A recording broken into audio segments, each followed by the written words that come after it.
There is a place where the earth holds its breath, a place of dry wind, red dust, and ancient silence. On a plateau in West Africa, long before cities rose or kingdoms fell, a people did something strange with their dead. They buried them standing up, sealed in clay, tall urns, their faces elongated, their eyes unblinking. No writing, no names, just clay, bone, and ritual. We call them the Bura, but they left no word for themselves, only a question. Who were they?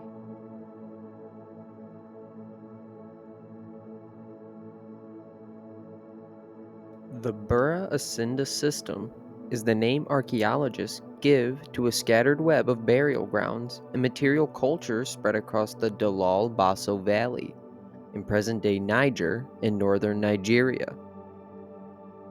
They lived between the 3rd and 13th centuries CE. But unlike the empires that would rise after them, the Bura built no great cities, left no walls or palaces, and etched no symbols into stone.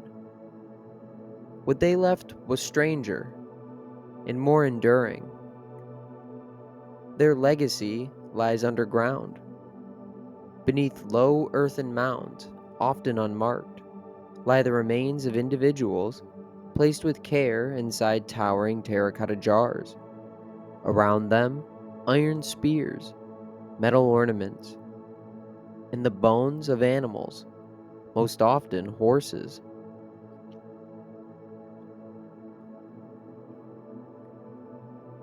These were not simple burials. They were events, carefully composed, spiritual in nature, and consistent across centuries. Even without written records, the patterns suggest a coherent worldview, perhaps one rooted in ancestor veneration, ritual warfare, or a belief in the ongoing journey of the soul.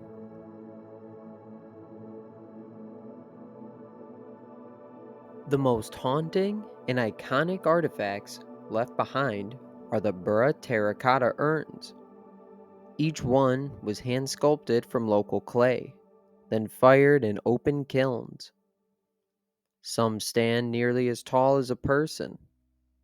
Many are topped with human-like heads, elongated, stylized, and mask-like. Their expressions are distant, eyes wide, mouths often shut. They do not resemble naturalistic portraits. They resemble spirits. Some wear crests or horns, suggesting status, role, or perhaps a connection to the divine. Others feature geometric etchings or patterned textures, symbols, possibly of clan or belief. These jars were not hidden in many burial mounds, they were placed upright, invisible, facing outward like silent watchers. To place a body in such a jar was not just to bury the dead, it was to encase them in something sacred, something permanent, something meant to speak. What were these faces trying to say? We do not know, but they continue to draw scholars, artists, and spiritual seekers alike.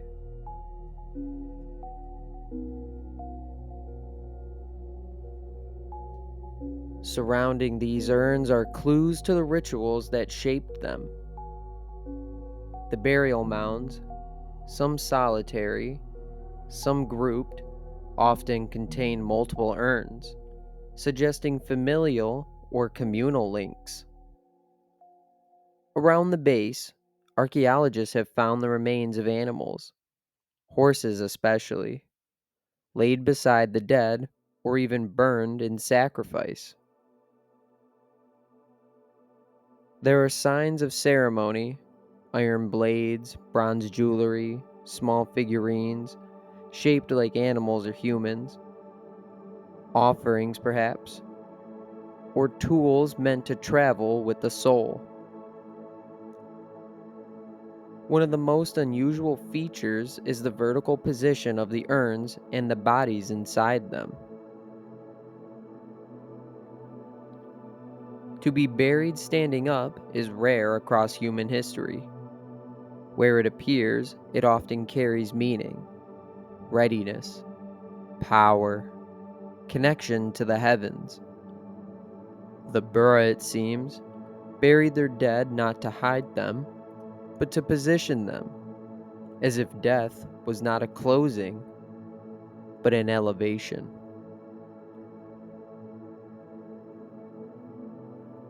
The mounds speak of death, but what of life? The hands that shaped these urns also shaped metal. They hunted, they forged, they farmed. And somewhere between the fire and the grave, the Bura left another legacy, one made not of clay, but of iron.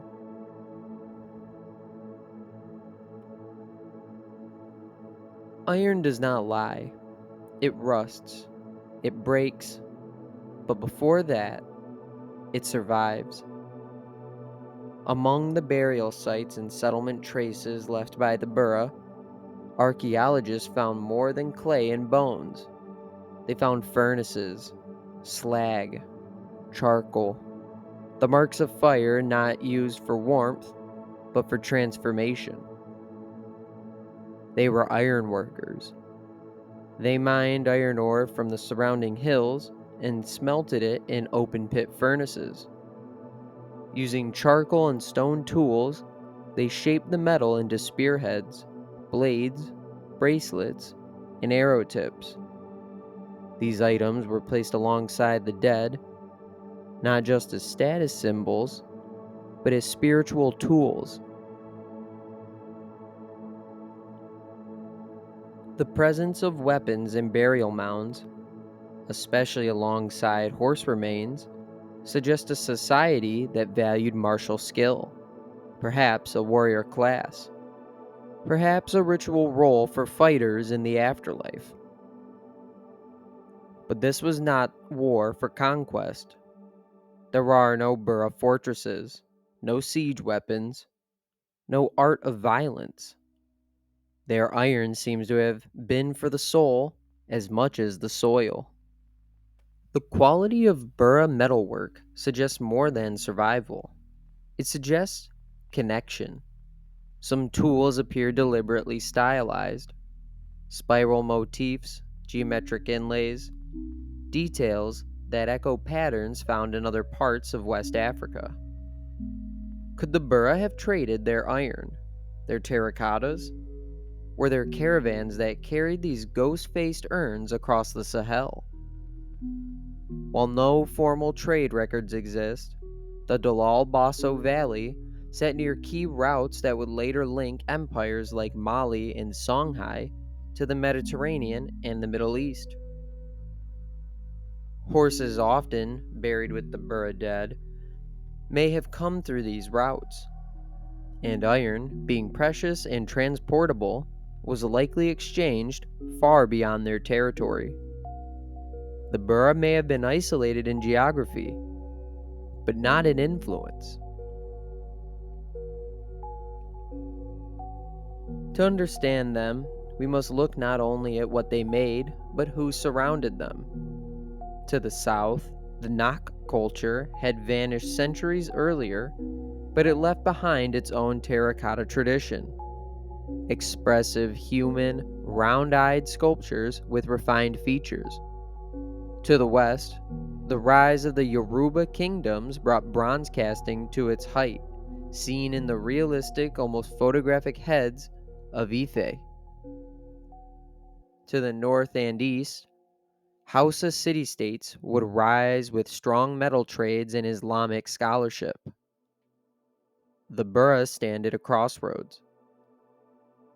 They may have absorbed ideas from Nak, echoed spiritual forms seen in early Hausa ritual, and whispered back a clay language no other group quite replicated. Their upright burials, rare even in Africa, find distinct echoes in other parts of the world, in Mongolia, in parts of Nubia, even in pre Columbian America, but never quite like this. The Bura were not just a link between older and newer cultures, they were a unique note in a much wider song. And then silence. Around the 13th century, the Bura vanished from the record. No signs of invasion, no signs of plague or war, just a quiet ending. Perhaps they were absorbed into neighboring cultures. Perhaps the region's changing climate or trade networks made their way of life unsustainable. Or perhaps they simply moved, slowly, generation by generation, until their name no longer meant what it once did. Their legacy remained buried until the 1970s, when farmers stumbled upon jars poking out of the soil. Since then, researchers have worked to uncover more, but many sites have already been looted. Many pieces now sit in foreign collections, and many questions remain unanswered. Today, much of what we know about the Bura sits in fragments, on museum shelves, in excavation reports, or packed away in archives far from the land that birthed them. Some of their urns rest in the Musée National Bubo Hame in Niamey, Niger. Others, taken without permission, can be found in private collections and European institutions, disconnected from the soil, stripped of any context. For every urn that remains, there may be another destroyed. Looted sites have become a quiet crisis. Entire mounds emptied before they could be studied. Artifacts sold as primitive art to foreign buyers. Spiritual objects reduced to commodities. And yet, the Bura persist, not in words but in shape, in silence, in the lingering presence of those elongated faces, half memory, half dream. And there is something about Bura art that lingers. It does not try to impress with realism. It does not seek beauty in the classical sense. Instead, it gazes, it observes. Their terracotta forms are neither fully human nor fully abstract. They belong to a world in between, where ritual defines reality, and death is not disappearance, but transformation. Modern artists and historians have taken note. Some see echoes of Bura forms in surrealist sculptures. Others draw connections between their aesthetic restraint and contemporary minimalism. But to view them merely as art is to miss the point. These objects were sacred, they were functional, and they were alive in their time, and perhaps still alive in some way. Because even now, to stand before a Bura urn is to feel watched. So, what does it mean to honor a people we cannot name? The Bura left no written language, no surviving oral traditions, no direct descendants who call themselves by that name today. But they left intention, and they left form. They left ritual.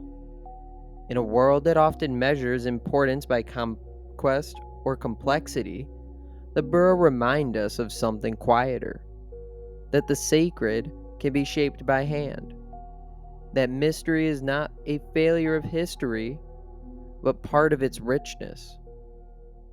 They are not lost, and they're not forgotten. They are unfinished, and perhaps that is what gives their story such gravity, because they do not speak in answers, they speak in echoes.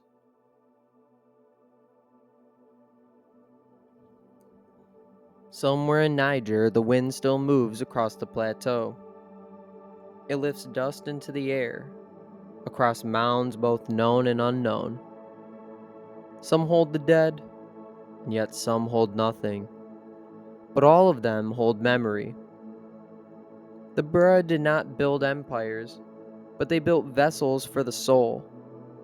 They remind us that greatness is not always loud, that belief can be etched in clay, and that in silence there can be presence.